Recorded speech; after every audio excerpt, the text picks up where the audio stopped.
हलिचौँ यहाँ बनाउनको लागि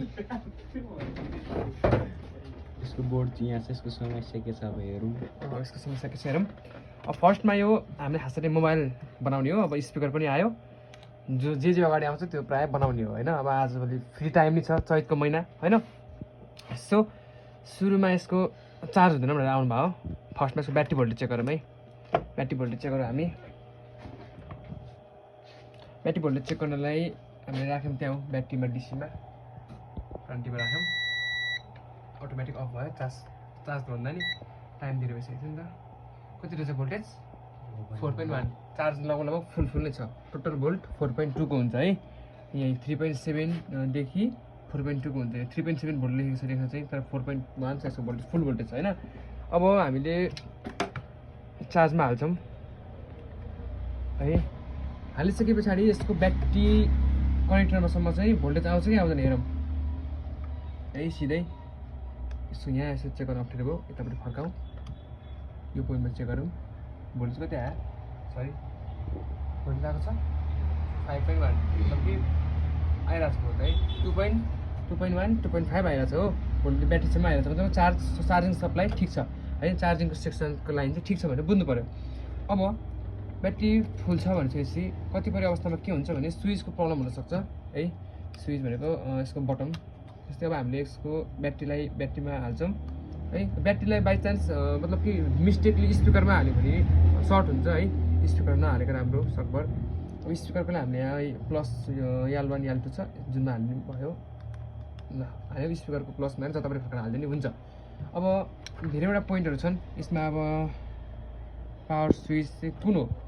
कतिमा लेखेको हुन्छ कतिमा लेखेको हुँदैन यसको लागि पत्ता लगाउनको लागि चाहिँ हामीले पावर स्विचमा चाहिँ 3.7 3.1 4.1 जति पनि भोल्टेज आएको हुनसक्छ है भोल्टेज आएको हुन्छ पावरमा चाहिँ है अब हामी चेक गर्दै जाउँ यहाँ भोल्टेज आयो कति जुम गरेर त आएको छ छैन हो सो यहाँ आयो आएको छैन यहाँ आयो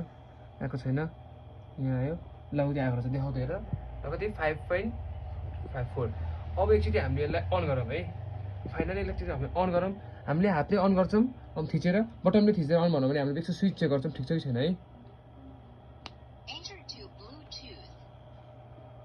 सो कराइसकेको छ ब्लुटुथ मोड भइसकेको छ यस्तो प्रब्लम चाहिँ मैले खासै त्यस्तो केही पनि देखिनँ कोही कोही बेला कनेक्सन ब्रेक भएर पनि त्यस्तो हुनसक्छ है ल हामीले चाहिँ यस्तो गऱ्यौँ ब्लुटुथ कनेक्ट गरौँ हामी ब्लुटुथ कनेक्ट गर्छौँ अफ गरौँ अन गरौँ सो यसको चाहिँ के छ भने एकचोटि देखाउनुहोस् त चार्जमा हाल्दाखेरि जस्तै यो यहाँ बत्ती बल्ब पनि हो यसरी हाल्यौँ निकाल्यौँ अब हाल्यौँ हामीले हेरेँ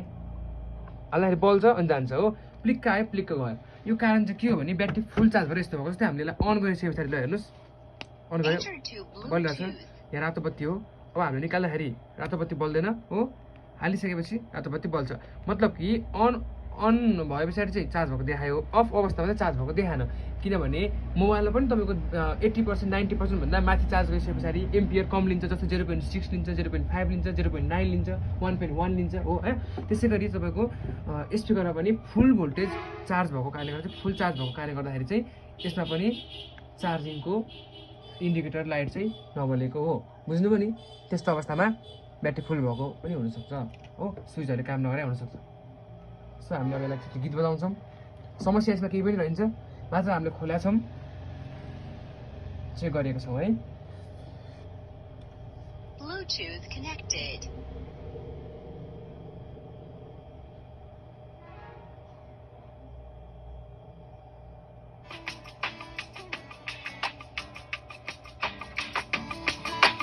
गीत बजिरहेको छ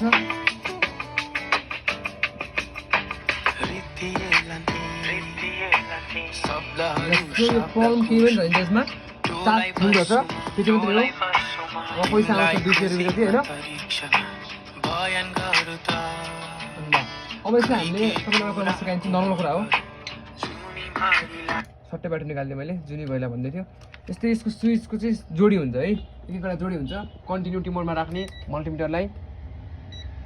जस्तै अब यो यसमा 4वटा छ है अघि यहाँनिर देखाएको थियो कति 3.7 5.1 देखाएको थियो। अब यसको जोडी हुन्छ जस्तै कि जोडी यसको जोडी चाहिँ यो ठाडो ठाडो यो जोडी हो कि होइन, यो यस्तो यस्तो जोडी हो है। अब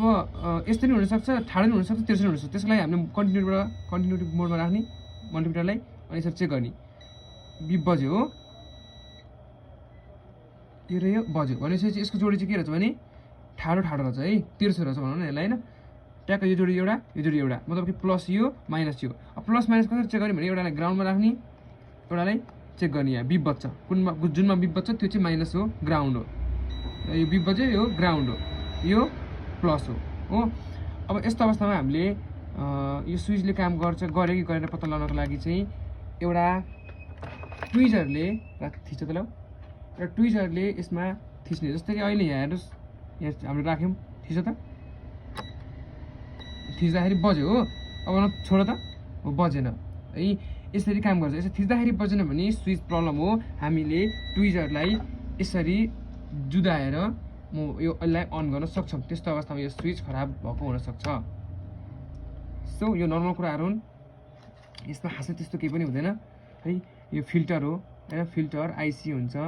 यो रिसेट बटन हुन्छ, एउटा चार्जिङ कनेक्टर हुन्छ, डायोड हुन्छ, रेसिस्टर हुन्छ, क्यापेसिटर हुन्छ। नर्मल्ली मोबाइल फोनमा युज हुने कम्पोनेन्टहरू हुन्छ। तर यो चाहिँ क्यापेसिटरहरू चाहिँ मोबाइलमा युज हुँदैन। यो क्यापेसिटर युज हुन्छ तर मोबाइलमा चाहिँ यो क्यापेसिटर युज हुँदैन है।